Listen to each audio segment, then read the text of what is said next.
Hello chaps, how's it going? If anyone doesn't know who Darren Grimes is, go and give him a follow on Twitter, because I like this little fucker. He's from Durham here apparently, but he's a good bloke. He rose to fame after he got completely fucking stitched up by the far left in England.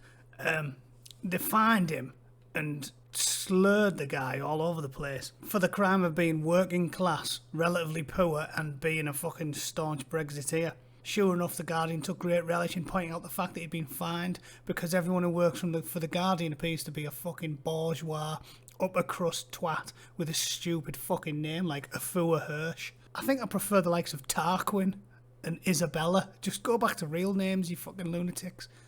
Anyway, after they smeared him, they promptly retract everything they'd wrote and point out that he won his appeal against the fine because he got punished by the EC for no fucking reason at all. Again, even the Electoral Commission is biased in the UK. The American conspiracy theories talk about this deep state shit, but at the end of the day, I think it's demonstrable to anyone who takes any notice that the civil service and all of the upper echelons of the government are not Brexiteers, but Remainers, and everybody knows it. The Electoral Commission is about as impartial as a clingy mother at a fucking baby beauty contest. You know, as she pins the rosette on her horrific ginger offspring. So he got completely vindicated, and they reported that a lot less quietly than when the gleeful shrieking that took place when The Guardian was talking about how much of a cunt he was. Darren's a good lad. I'm a big fan of his, waving the flag for working class lads. But great to see him. Some news from the home front for me, because Boris Johnson's been up in the northeast today. Obviously, that's my neck of the woods. And this photo really intrigued me, because that's basically a bunch of hard-working, blue-collar fellas from the northeast, and one of them's holding a badly made "We Love Boris" sign. They look like the typical blokes that, you know, every one of us from my neck of the woods grew up working with. If you're not from a well-off family and you don't go to university, you usually ended up, or when I was a kid you did, working on British Steel and ICI and Enron before they went tits up in a most amusing manner. They look like a typical bunch of lads, you know, salt of the earth, painters, welders, steel erectors, scaffolders, that type of thing. All them jobs that have been dying out since we started outsourcing all of our fucking working classes jobs to the continent and China and India and anywhere else where they'll do it cheaper and benefit the richest fuckers in society. But it's a fascinating thing. You would never see a sign like that 25 years ago. And the mad thing is, The Guardian and Owen Jones and all the rest of those dumb shits can't for the life of them figure out why they're going to lose the next general election. They don't get it. And just like in the United States, where I'm happy to explain why they'll lose, they don't even listen. You tell them how to win, and they ignore you. They think, no, they're not going to be honest and help us. They're going to lie and twist. So you tell them how to win, and they fucking ignore you. It's marvellous to see, really. You know, it's the same with Tulsi in the US. Everyone knows Tulsi. This vision of patriotic loveliness, who I've been a big fan of for ages, because she's the only one who seems to understand that the president is supposed to represent all Americans and not just one particular party or one particular wing. And I think that's admirable. And clearly, many millions of right-leaning people think the same, right? You've got to compromise, it's fine. Tulsi, at least, even if you don't agree with all of her policies, she's amenable to the right. She goes on Tucker, she talks to everyone on the right, and when they say, well, what you doing? She says, you're the president, for fuck's sake. You've got to represent all Americans, not just the fucking minority of people that agree with you on everything. I mean, it's common sense, isn't it? If you only hang around with people that agree with you on absolutely everything, how are you going to grow? You're not going to want to learn anything new. You're not going to want to know anything new. You just want to surround yourself in an echo chamber, and you'll inevitably, your brain will turn to mush, and you'll just be a staggering fuckwit. Like Owen Jones. Sorry, Owen fucking Jones. I've been trying to popularise that name for a few years. Owen fucking Jones. That's his name. Don't forget it. And you only have to type Tulsi's name into Google, and you look at the shite you get. You just get bollocks from the same liberal media outlets. Here's how much the Russian media loves Tulsi. Tulsi's feud with Clinton extended a time in the spotlight. Tulsi Gabbard's only billionaire donor, Jack Dorsey. Well, you know what that is? Jack Dorsey's clearly got more sense than most of them, and he's realised that she's the only one who's actually got a sniff of beating Trump, because He's not daft, is he? He's the guy who started Twitter. He's a fucking far left ideologue, and everybody knows that as well, because they've been trying to deny that Twitter's overtly hostile to the Conservatives, but it is, and everybody knows it. Everybody knows it. We read these pieces, opinion pieces, as if it's still up for debate. Anyone who goes on Twitter who isn't a fucking raving lunatic knows for a fact that Jack Dorsey does not like Conservatives. That whole blue checkmark debacle was a thing years ago. Everyone knows it. But even he is rooting for her because he knows that she's going to... I mean, even Democrats that profess to hate her are all going to vote for Tulsi Gabbard if the choice is Tulsi Gabbard and Donald Trump, right?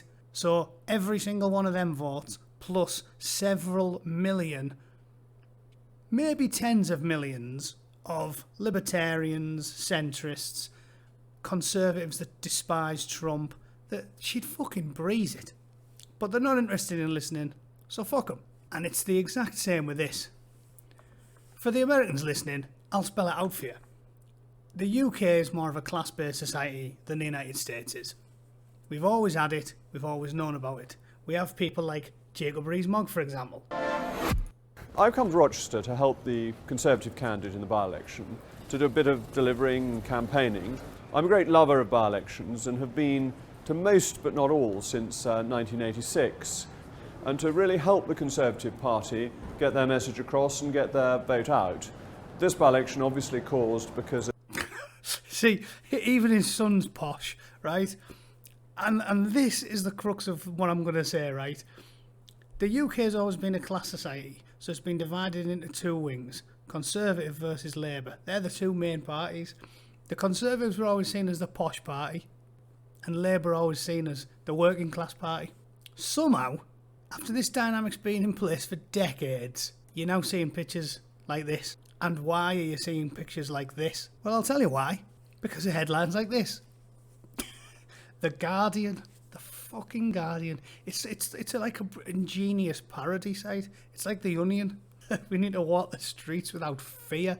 Where do you live? London or fucking Somalia? I will avoid making a quip about them being more similar these days. And let's just look at a few more. This is your home constantly set to a sexist temperature? This is only 4 days ago, so they haven't got any more sensible with fucking age. The week in patriarchy. This is an unending comedy gold, this fucking column. If the government tracks women's periods, why not track male ejaculation too? What do they mean? They're going to use a speed gun to see how fast it comes out your bell end? The uproar over AOC's hair is a reminder that women can't win under the patriarchy. What fucking uproar? You create these uproars. I follow the media very carefully, and I haven't heard anyone complaining about AOC's hair. That seems to be considering half the fucking world's on fire, I think that's a very trivial thing to talk about. Converting to Islam. Fucking brilliant. It's fantastic. Praying in car parks. Well, that's all they can do in car parks because they're not allowed to fucking drive. Do you boast about your fitness? Watch out. You'll unavoidably become right way. What is these people's fucking problem with not being a fat knacker? What is it? They seem to have a real problem with people going to the gym, don't they? So back to what I was discussing. Boris is on Teesside, and it looks like a lot of working class people are happy about it. I've lived on Teesside all my life, and yes, Boris, let's get Brexit done. Why is it happening? Very simple.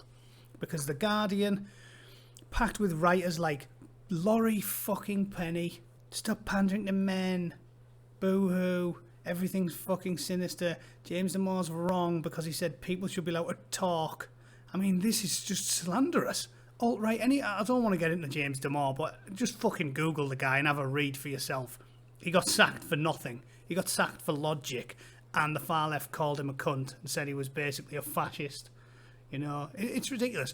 So who are you going to pick? If you're a fucking painter and decorator and the choice is between a posh twat like Jacob Rees-Mogg, he owns his poshness.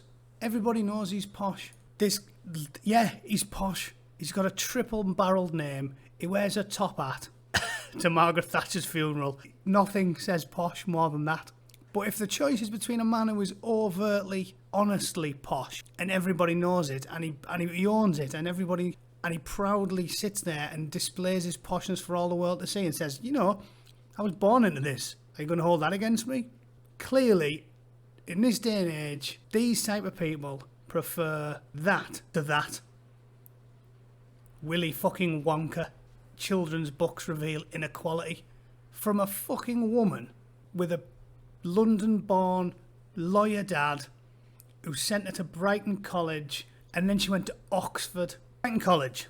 For the 2018-19 academic year, the fees were £23,160 for day pupils, and boarding ranging from 33,000 to 37 grand. That's the fucking school she went to.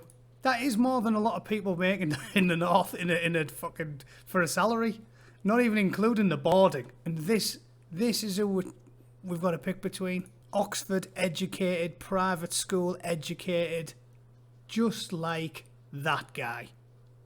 But one of them's honest about it, and one of them fucking isn't. So I'm going to throw my hat in with these splendid fellows and say, you know what? I think I'll regretfully choose a very posh bloke who's at least honest about it over a very posh bird who never has been and never will be, and openly holds the working classes in contempt while all the while pretending she fucking represents them. Do me a favour, Laurie. Take your fucking head for a shit.